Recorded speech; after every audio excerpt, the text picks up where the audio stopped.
everybody. Welcome to the Half Geek, Half Human podcast, where we explore the intersections between technology, business, and life. Half Geek, Half Human is powered by our company Atiba, an IT consulting and software development firm based in Nashville. I'm Anna Kate Ross, and I'm a project manager here at Atiba, and I'm joined by my co-host today, Joey Baggett, Director of Business Development.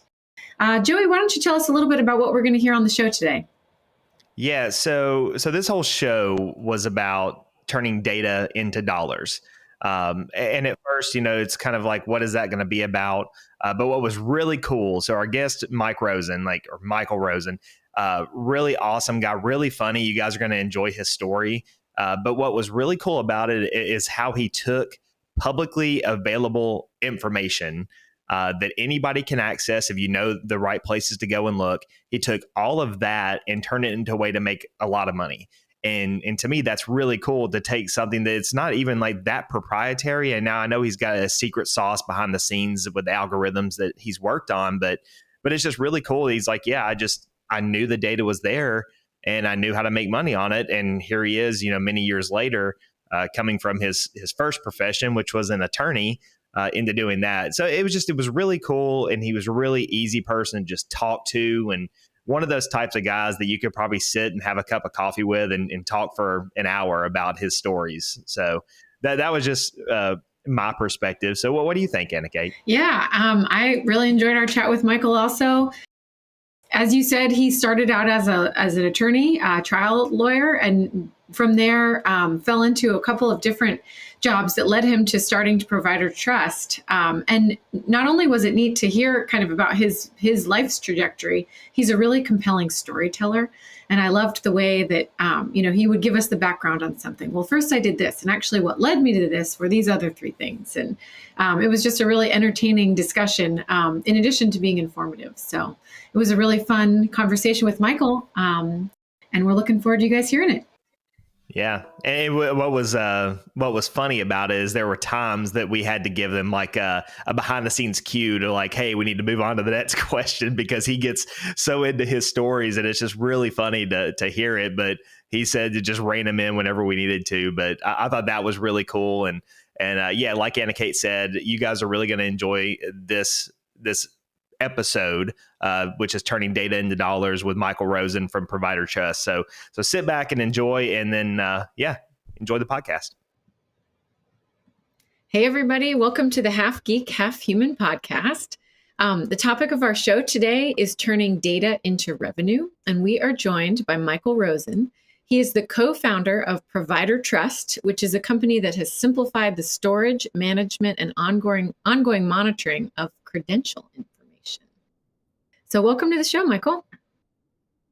Thanks. I'm really glad to be here. Yeah. So tell us, in your own words, about ProviderTrust. What does your company do, or how do you describe to other people what ProviderTrust does? Yeah, sure. Well, first, let me disclaim I am JJ's cousin, his favorite cousin at that. One he's learned most, if not all, of his business acumen from. I couldn't be more proud of him and what Atiba's been able to build and the team that he has assembled. In all honesty, it's pretty darn impressive. And I remember when JJ had left Vanderbilt or graduated Vanderbilt and wanted to do something on his own. And he's such a creative person and yet technical. And he had this idea, and I thought, what's this going to be? That's so needed. And to watch it grow and the iterations and the acquisitions and things you've done, it's truly remarkable. And so kudos to the Atiba team. And it's also fun to be able to see your cousin every other Sunday, I guess it is, in the Tennessean, in the tech corner. So it's quite impressive for someone that none of us thought would ever amount to much. Anyway, I jokingly say, JJ, congratulations on all of this. So I'm Michael Rosen. I'm JJ's oldest cousin from Nashville. We grew up across the street from each other. Our dads are brothers. They could not be more opposite in personality and talent and just people, but it makes it fun. We lived at 338 Jocelyn Hollow Circle. They lived at 333, and we got each other's mail, and it was kind of always fun to try to tell people who's really the uncle and who was the other uncle. But anyway, so after college, I went to law school thinking I could change the world. That lasted 5 years, hated it. and was a litigator. It really wasn't my personality, but I really liked actually advising clients and the compliance side of things. And so if you let me go back just briefly in time, I did practice law for the state, for the Attorney General's office, represented the Department of Corrections, which I never thought I would be involved in or use later in my life. But it actually was fortuitous. We handled all the inmate litigation when they sued for civil rights violations to determine if they were real cases and deserving of some ramification against the state or a false claim. And so that was my litigation history. Did that and a little private practice for about 5 years, and really decided it was not. I'm not really an argumentative kind of person. I'm more of a mediator type person, and I like advising people, not getting into fights with other people. So I ended up meeting an entrepreneur here in town, Mike Schmerling, and in the early 90s, he had just started a private prison management company. So I guess it sort of was fortuitous, and I joined him as in-house counsel, and we built and managed private prisons. Not something necessarily I thought I'd be doing in my life. It was actually quite interesting and rewarding work. That business was purchased by Corrections Corporation, now Core Civic, here in Nashville a few years later. And Mike and I decided we liked working together. We wanted to start a background screening company. So in 1995, before some of you on this call were born, we started a background screening company and grew it to a national and ultimately international business. It was acquired by a company called Kroll Inc. out of New York, and there's still an office here in Nashville. But we did background screening for about 15 years, and in that business, healthcare was one of our strongest sectors, kind of the largest. It was a business really focused on helping regulated markets take publicly available data and figure out a way to make it more efficient and usable in an electronic format. And if you have to go back to the time that we started this business in 1995, something called the internet was just born, like literally coming out. And people were realizing that it had commercial value, but they really weren't sure what to do with it. And we saw it as an opportunity to build an intranet to where we could have people all over the world ultimately working on a background check, and that background check could follow the sun. So the way that business was set up prior to 1995, you had generally sheriffs that were not reelected or people that came out of law enforcement that would do paper background checks, and they would go to the courthouse and chase that person's history courthouse by courthouse and build a paper file, and it would take 10 days and you would get back a credit report and et cetera, et cetera. We said that's not efficient, and a lot of these data sources they're public record, they're online, and we should build a system that using the intranet can go out and pull that data, and multiple people can work on different pieces of the file all at the same time and get the background check done in 3 days or less. That was revolutionary because it was otherwise a manila folder handed by person to person doing different things. And so it was kind of fun. It was a wild frontier. There were very few companies that are the few that remain today that have gobbled up all the smaller companies. And so we really, and I talked to JJ about it quite a bit, actually, like, this is public record information, and there's just not efficiencies the way that you would hire a sheriff or try to go to the FBI and get a fingerprint check.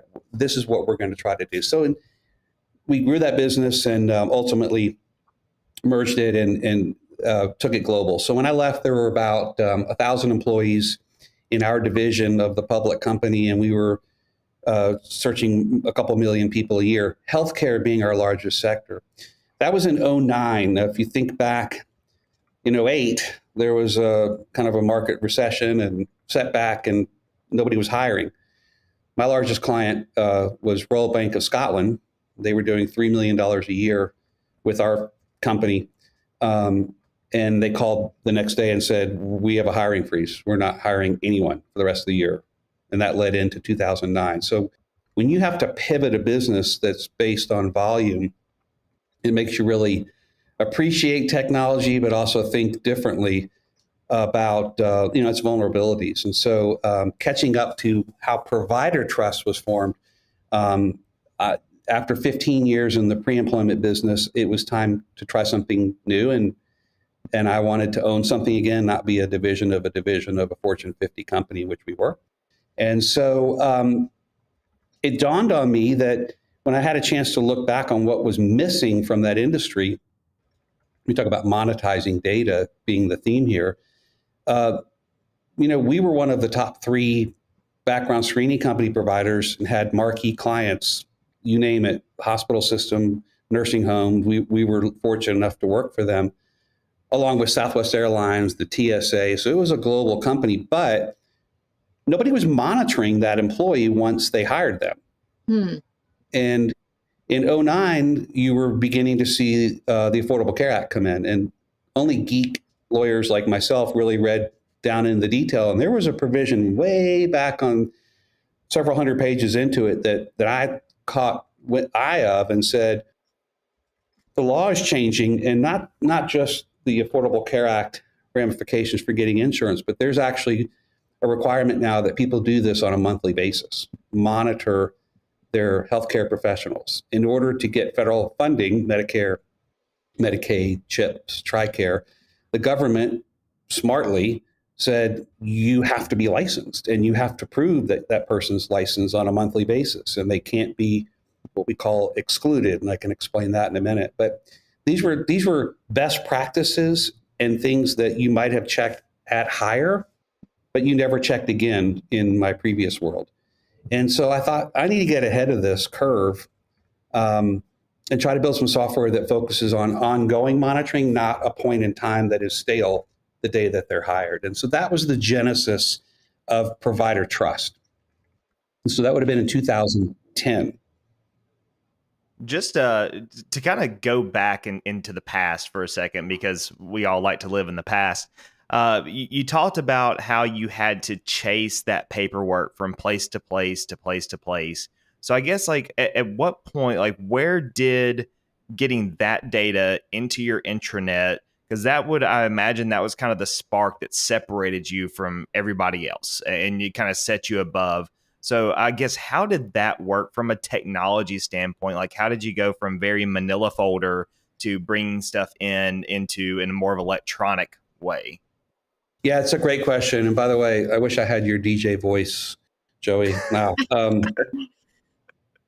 so the idea was to use to use technology at that point, the internet, so that it became a digital folder, if you will. Right? Today, we're used to that. Everybody has a digital HR file. Everything's digital. But in 1995, that just didn't exist. And so literally, we bought a few companies right out of the bat that literally we bought their business. And by the way, these were a company in Goodlettsville, Tennessee, that was doing Gaylord Opryland, Corrections Corporation, who had just bought my previous business, and American General Life Insurance. I mean, this was a 13-person company that was doing Fortune 100 company work. And so we realized it is very disparate. And physically, literally, when we bought the business, we inherited 50 file cabinets of paper background checks. And so it was pretty evident to us that we were onto something if we could automate it. I think one of the things that's interesting about both the background screening business that I had and now the ongoing monitoring, we're searching publicly available public record. This is not data that's proprietary, and it is accessible to anyone and by anyone. So there's not a big barrier to entry in this market. And I'm not encouraging anyone to come out and try to compete with us, but in all honesty, this is based on the premise that if you do technology well and you are both good at thinking through where the data exists, how to get it into a format or reformat it in a format that's searchable across an entire database, and what are those key parameters that are unique to Anna Kate or Lee or Joey? Well, it's your name, it's your date of birth, it's your social security number, it's certain publicly identifiable information. Sounds really simple. And then you realize Anna Kate might have been Anna Kate Smith, and then she got married and became Anna Kate Johnson.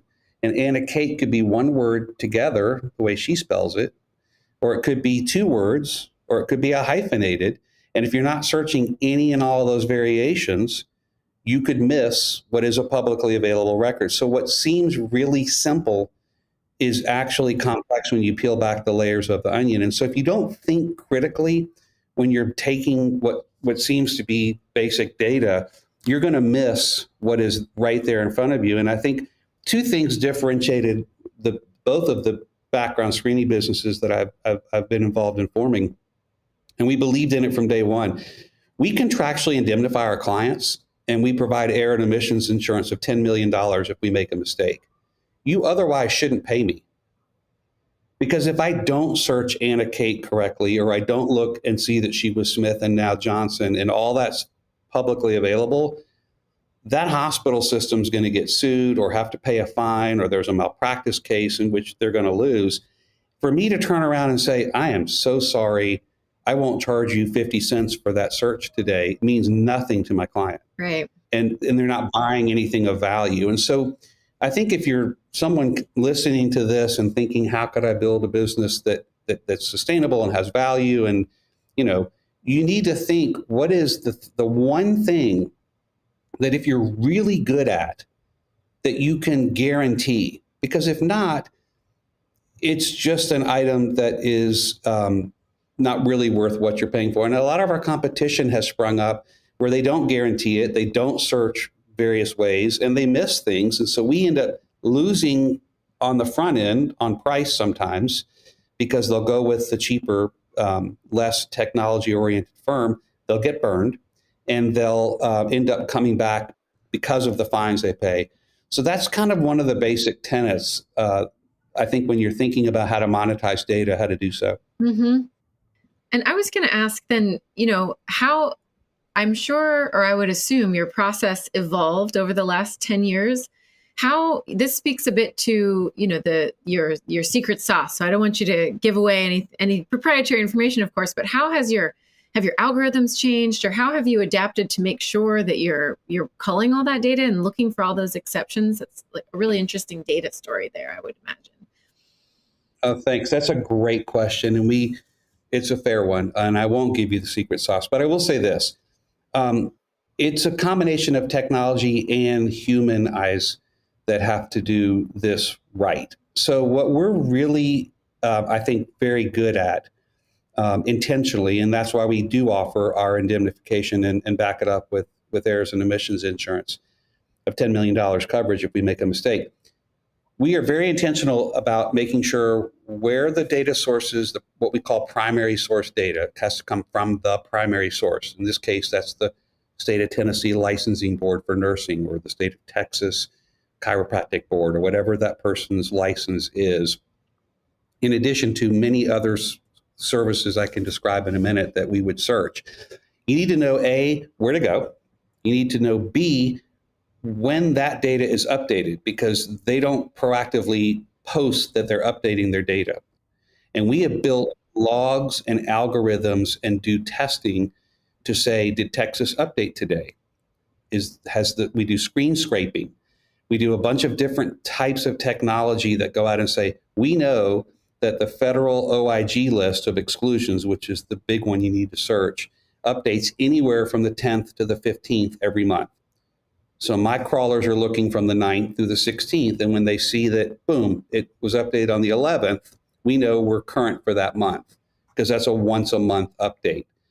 Now, the data that comes in is disparate and not simple to search. It doesn't always come in rows and formats the way it should. And so you have to now download that data and then scrub it. And so we're proficient in knowing where we need to scrub to get it into our searchable format.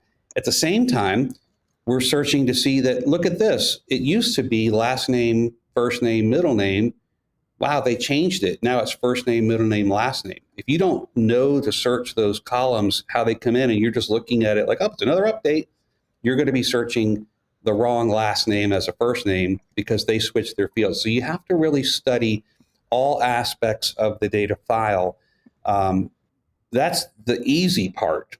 The hard part is that most data sets do not release the identifiers that are really necessary to make an algorithm that doesn't require human intervention. So what do I mean? The only thing that separates Anna Kate from someone else is her name, date of birth, and social. It's really your social security number if the data set contains it. Now, of course, no data set that contains it releases the social security number. You have to know it and enter it, and they'll tell you if it matches. They won't release everyone's social security numbers because that's identity theft. So you have to know it, you have to know where to get it, and if there is a name match, then enter in the social security number. We have built bots that go out and do that, right? And say that's a match, that's a no match. If there's anything in between, like there could be a match, but it's Anna Kate separated, or it's Ann Kate, or it's something close but different, but it's still similar because they both lived in Davidson County, that goes into a special queue, and human verifiers go out and do additional work. We're able to automate about 92% of what comes in as long as the data source has identifiers. And so without getting further into how we do it or the secret sauces, those are things that you have to get and stay proficient. I think what people fail to do is stay current and study the data. And so they make mistakes because they assume it's always going to be the same. When it's government data, it's always changing and it's never the same. So these are some of the things that we have an entire data processing team. We have engineers that go out and do this. You have CAPTCHA. State licensing boards don't want people to just download the data for selling them or marketing to them, so they create CAPTCHA. How do you build something that automates getting around CAPTCHA? And that CAPTCHA changes. Picture, is it a name? Is it a symbol, right? And so we have entire teams that are constantly studying that in order to bring that data in. And I think the other thing I would add, if you don't mind, a little long-winded here, but I would say, I think you have to decide, and I think JJ would agree, on the projects that you take on at Atiba. I think you have, as an entrepreneur, you have to decide, am I going to be the low-cost provider and try to get volume, or am I going to be a premium product, which I would say we are, and I'm going to sell value with accuracy, not just words, but I'm going to back that up. And so that is something, if you're deciding to get into the data world business, I think you need to know from day one, because I've got 115 people in this company. I've got competitors who compete that have 3 and they work in their house. They don't have the data scrubbing teams. They don't have the insurance that we have and the technology that we built. And that's intentional for them. And so they charge pennies for what they do. They're also not developing and innovating. And large customers are going to realize that and say, I can't bet my company revenue today. I think it's important to understand the other driving factor for us, and this has been true for both of my background screening companies. We play in a regulated market. Okay, this isn't, we should probably do a background check and probably make sure Dr. Rosen is a surgeon today. He has to be a surgeon today, and he has to have a DEA license, and he cannot be excluded where he can't bill Medicare or Medicaid, and he can't opt out of Medicaid or Medicare and then take a Medicare patient. Like, these are things that are they're just basics, right? And if on a daily basis you're not checking that, you're putting your firm at risk for paying fines or having to pay back. Those are considered false claims. And each one of those has $10,000 to $15,000 penalties per day times 3 treble damages for submitting a false claim. So we are a regulated, tailwind-driven business that defers and and defers for the client, absorbs the risk and the fees if we're wrong. And that will make you really work hard at being proficient all the time, because I can't afford to be wrong. Right. And I was going to ask too, being in a regulated industry, I mean, that's a good business opportunity for you, because your clients are required to do these screenings. And is that what led you to healthcare? Because it's so regulated by so many different bodies, there's so many people working in healthcare, it seems like there would be a lot of opportunity there. Yeah, it really is. When I looked at the different, and we were obviously in the background business doing financial services, education, transportation, healthcare, all the regulated businesses. But at the end of the day, almost all of those, with the exception of healthcare, had one federal statute and one thing to search. That's not hard to solve. If you have the resources and you're a bank, you can go search OFAC pretty easily, right? That's pretty much what you have to search. Now you have to make sure they're not a felon in a thief and a bank robber and working as a teller. But other than that, that's really all you have to do. In healthcare, there's a litany of things they have to have that are current, and they can't have a certain background to be doing their job. And so the beauty, if you will, is finding an industry like healthcare that is heavily regulated at both the federal and the state level. You're talking about federal tax dollars that are dispersed through Medicare federal, where there's one data set, the OIG list, that you have to check. And everybody knows that. But of course, it doesn't have all the identifiers to make the matches. So that's where you can be better. And then there are 42 of 50 states that have a state Medicaid exclusion list on top of it. You could be excluded at the state, at the federal, one, both, neither. And it matters when you're trying to provide services. So there are over 50 data sets to search on each individual each month in healthcare, which makes this regulated business so technology prone. That's and that the healthcare side of it. So, at Atiba, we do work with a lot of industries that are heavily regulated, a lot of compliance needs, HIPAA, PCI, and Department of Defense too. And so it's just, there's all these types of compliance needs out there. And so I'm curious from your side of things, because I know that there's a lot of onus that kind of goes on your clients as far as reporting to the government and things. But on your side now, is ProviderTrust specifically regulated by the government based on the information you're going out there and getting, the data you're getting and you're providing to people? Does the government come knocking on your door saying, hey, we need to watch over you to make sure that you're doing this the right way? No. However, in order to win the business of any of the publicly traded healthcare companies that we work for, or the large systems and payer clients like the Blue Crosses of the world, you obviously have to be HITRUST certified, you have to be NCQA certified, or you're not going to earn that business. If you SOC accredited, certified, there's certain things you have to be able to show that you are doing and built in your infrastructure to protect both the PHI, which we do not hold. We have no protected health information. We don't have medical diagnoses, x-rays, any health record, and we're not searching anything on patients. We are PII centric, personally identifiable information.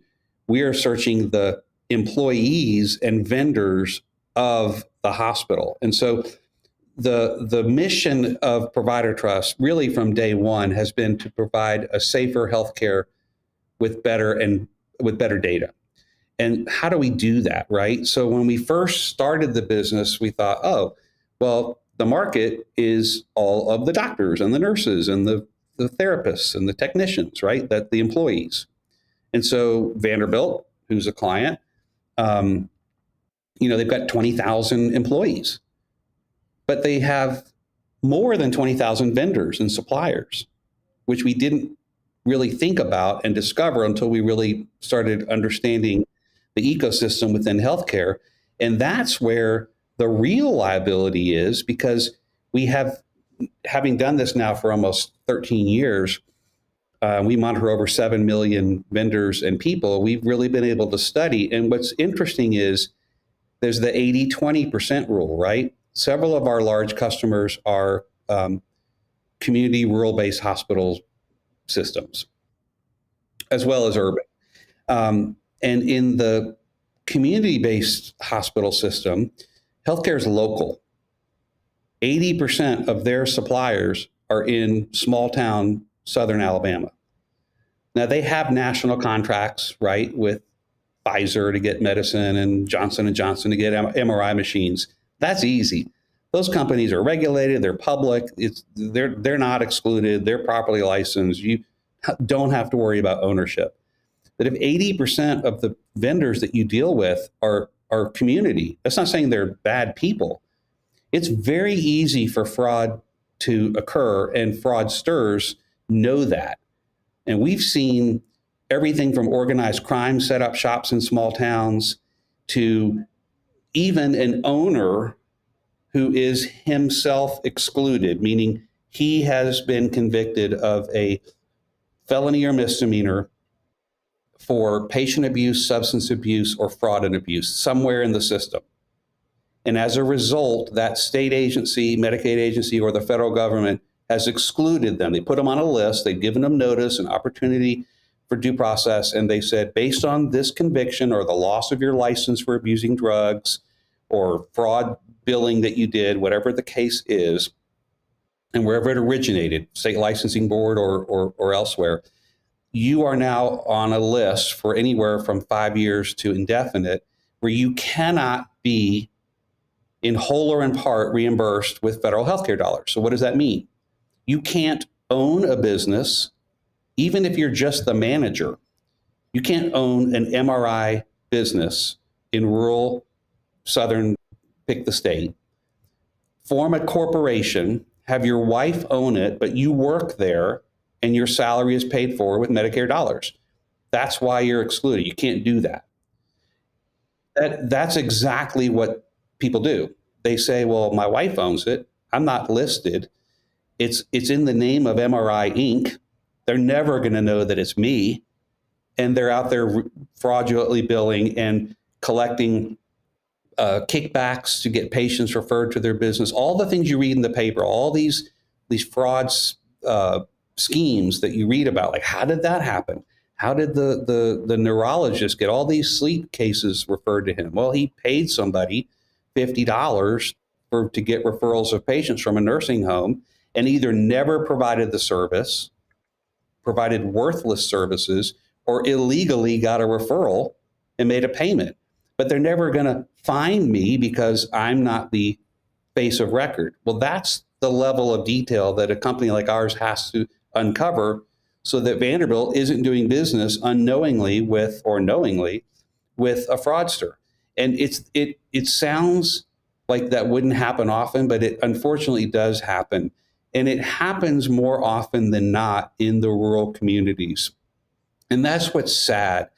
There's a Johns Hopkins study I'm happy to send you that you can send as a follow-up if you'd like, that was done. Dr. Marty McCary you've seen him on CNN. He was big in the COVID tracking. He did some studies through Johns Hopkins, and they found that the bad actors are more often than not hiding in smaller rural towns because they can, and because they're hoping the system isn't sophisticated enough to do a really good search, and they're committing their fraud to the underprivileged, the underserved, and in most cases, the minority sectors. And it's really sad.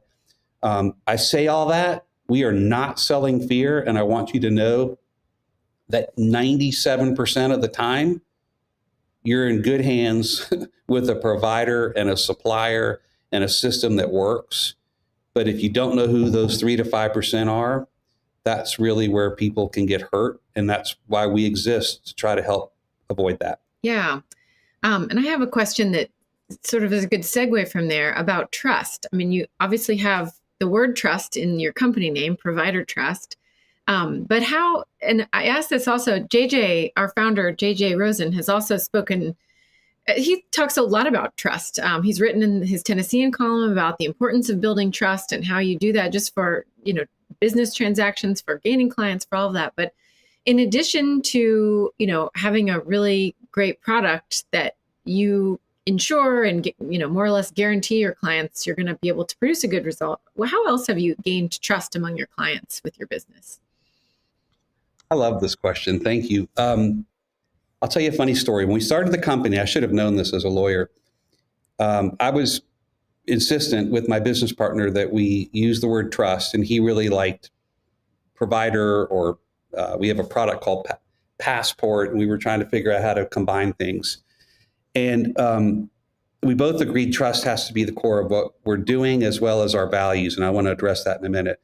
So when we formed the company, it was formed as ProviderTrust.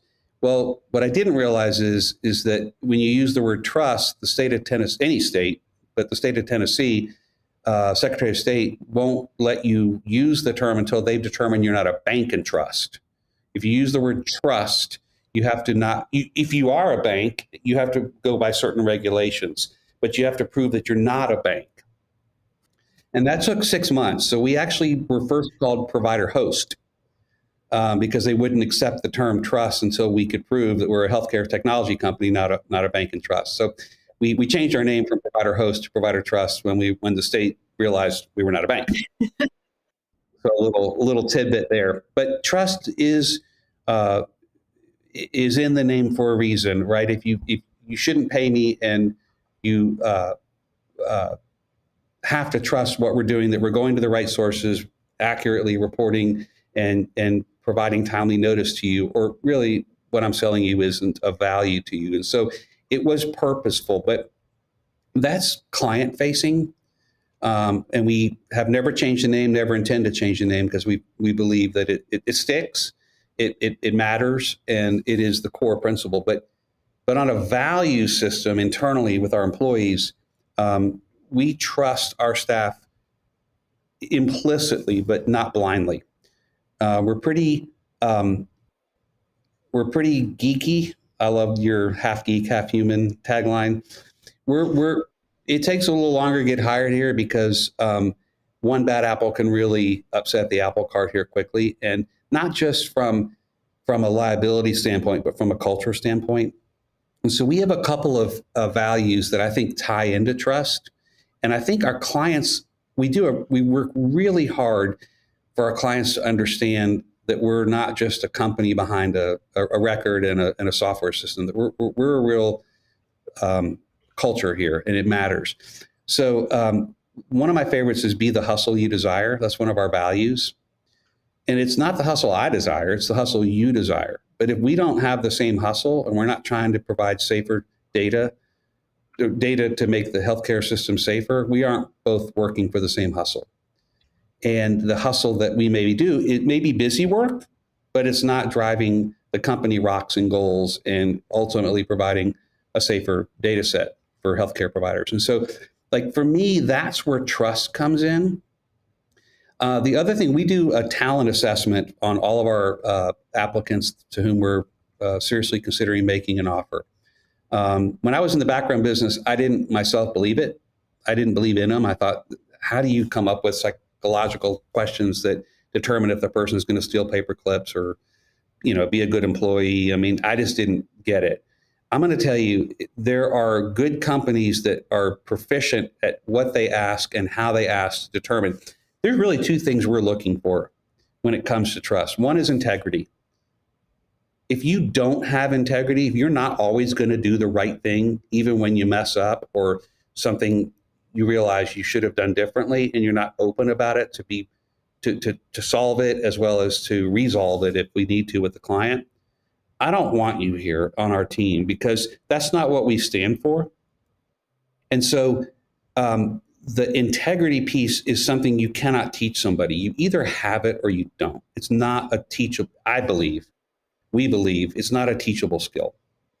So integrity and the hustle are important.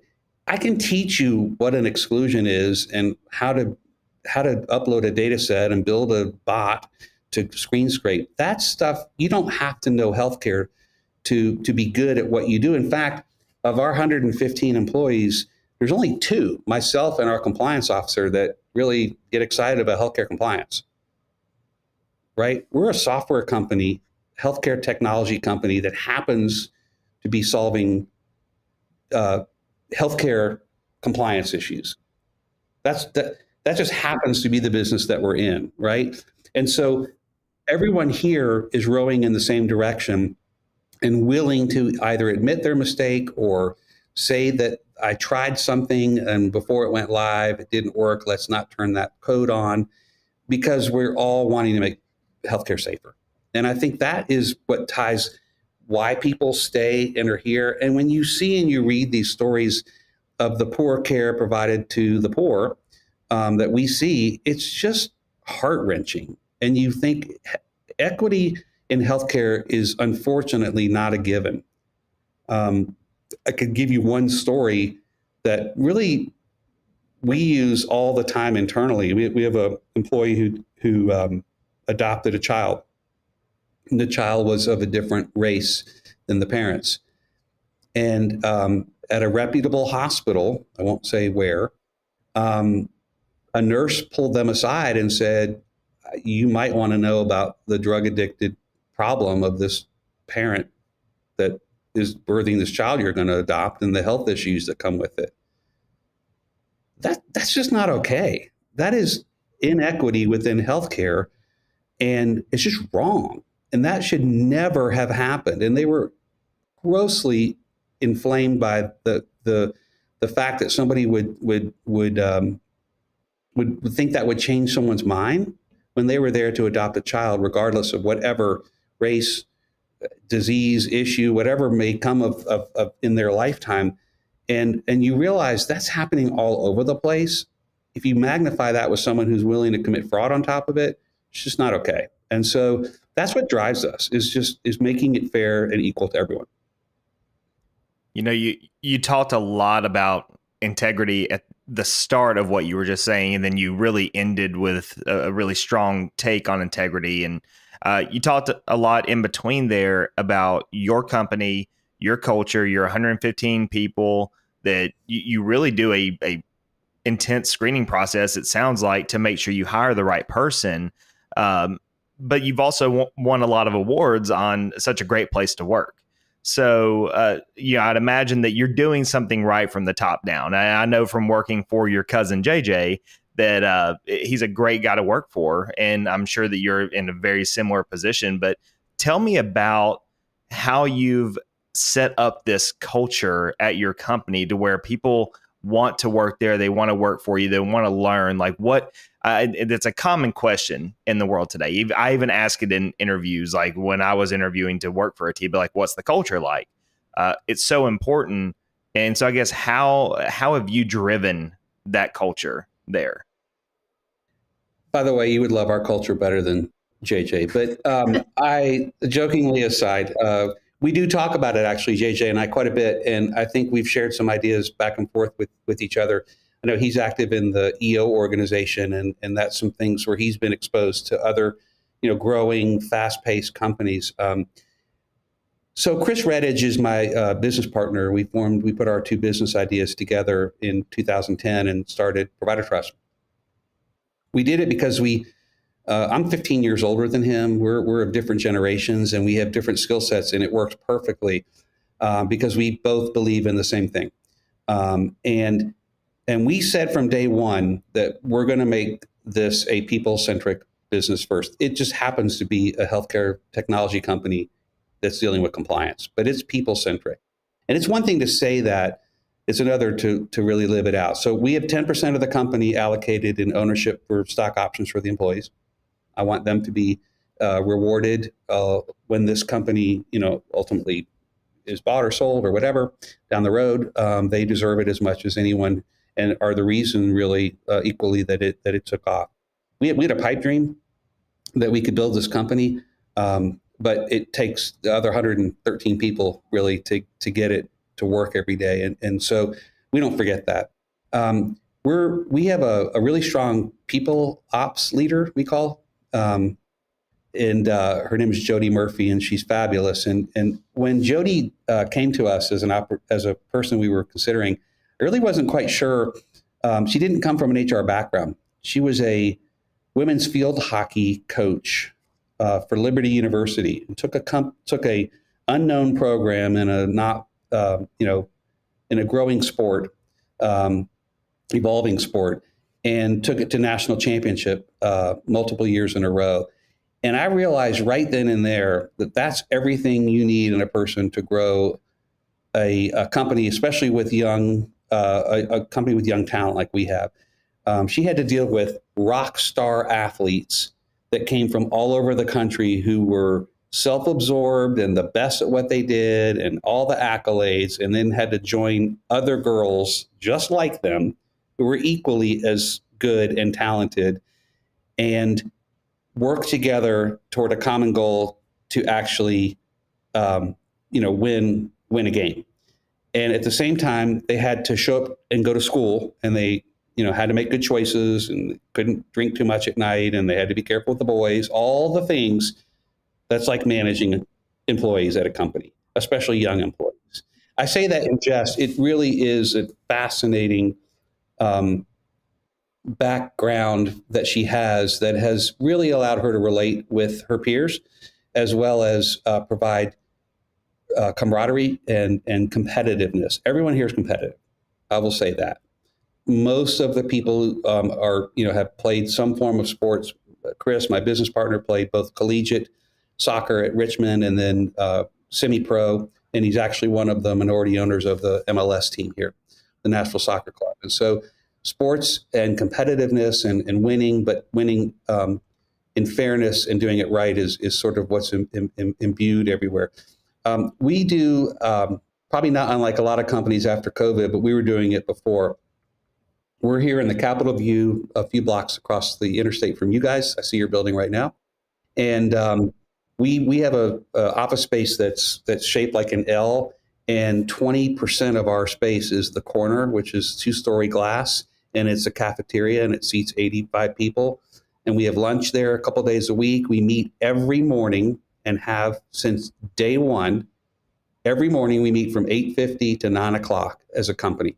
We did it when we had 3 people. We do it when we have 115. And on Monday, religiously, on Monday, in advance, a different employee is selected weeks in advance, and they get to pick one of the 6 values or business practices. They get to read it, recite why they've chosen it, pose a question, and to the whole team. We then go through quickly what's happening this week, events, whatever, the agenda for the week, and then we break, 9 o'clock. Tuesday, everybody meets with their, I hate to use the word department, but their area of focus. If you're in engineering or sales, marketing, you meet with your team, and you discuss that value in your team and what it means, what you learn from it, and the one thing you're going to get done that day. Every Tuesday. Every Wednesday, we all circle back. For those who live remote or who are traveling, they dial in. We drop a big screen in the cafeteria so everyone can see, and people report back what they learned in their groups. So think that value was shared in the discussions from other groups. It's fascinating. On Thursday, a different department reports. Here's what we're doing. Here's some statistics you might want to know about what's happening over here on the data side, et cetera. And on Friday, which is my favorite day, a different employee than the one selected on Monday in advance gets 20 minutes to talk about whatever they want. Whatever floats their boat, whatever moves them, what they're good at, a skill they've learned, their dog, travels. I've learned how to make specialty coffee. I've learned who walked the Appalachian Trail. I've seen, we had somebody do one on black hair, the history of black hair. We've had, it's unbelievable. One guy set up his duck blind in our place and showed how to shoot ducks. You will learn more about your colleagues on that Friday, and it is the most fun time. And so we do that, and we've done that for now 12 and a half years every week. So it's consistency about speaking about what matters. Why do we do the values every week and let the employees pick it? Our colleagues, team members, because reinforces why it's important, but gets a different perspective, their perspective about what it means.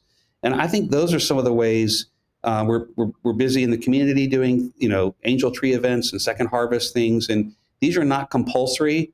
Everyone shows because it's the right thing to do. And that's just what we enjoy working together. That's awesome. I feel like we could do a follow-up show just on culture and kind of things learned over time, how you've evolved and changed. But just to close us out, just one last question. What's next for ProviderTrust? So we've decided that we now have the employees, the vendors, and the payer market. So think also, rather than just monitoring on a monthly basis, ongoing, to make sure the person's license is good or they're not excluded, what if you could do it prior to the payment being made? So they're not, right now it's a pay and chase model. So whether you're Cigna, United, Blue Cross, whomever, if you get a bill in and it's from a gastroenterologist and it looks like a service that gastro would do, there's not a lot on every file. They're periodically auditing some files. Is that reasonable? Was that person sick? Whatever. But pretty much they're saying, that sounds reasonable. We're going to pay the guy $2,500 today. And then they go back and they have teams of people, 30, 40 investigators who say, let's just audit and see if that should have been paid. Come to find out that doctor was not licensed that day. Well, you've already made the payments. Like if you could stop that payment from being made because you're checking real time through an API, it's opening up our back end gateway through API technology to where before that doctor is scheduled or that claim is paid, not after it's paid and now go pay and chase it. That's the evolution of where we are today. And we're only going to get better through the API technology. And I think that's where you'll see ourselves grow. If we're lucky, I might monitor. My father, JJ's uncle, is a retired gastroenterologist. If I was lucky, I'd monitor him through his practice, for his practice. He had privileges when he practiced at Centennial and Baptist and Vanderbilt. Hopefully all three of those are clients of mine. And in an ideal world, and I would be monitoring my father also for them. And then if he accepted Blue Cross, Cigna, United payments today, or TRICARE for the military, they were clients. So I could search the same person 8 or 9 times in a future world with ProviderTrust, a current and future world. And that's really where we're building out our footprint in the marketplace, as well as the technology to get it done. It sounds like it would be really revolutionary. Well, thank you so much for spending some time with us today. We really enjoyed the conversation and learning more about your business and hearing your take on JJ, as the cousin across the street. That was pretty fun too. So thanks so much, Michael. We really appreciate it. It's been my pleasure. You've been listening to Half Geek, Half Human.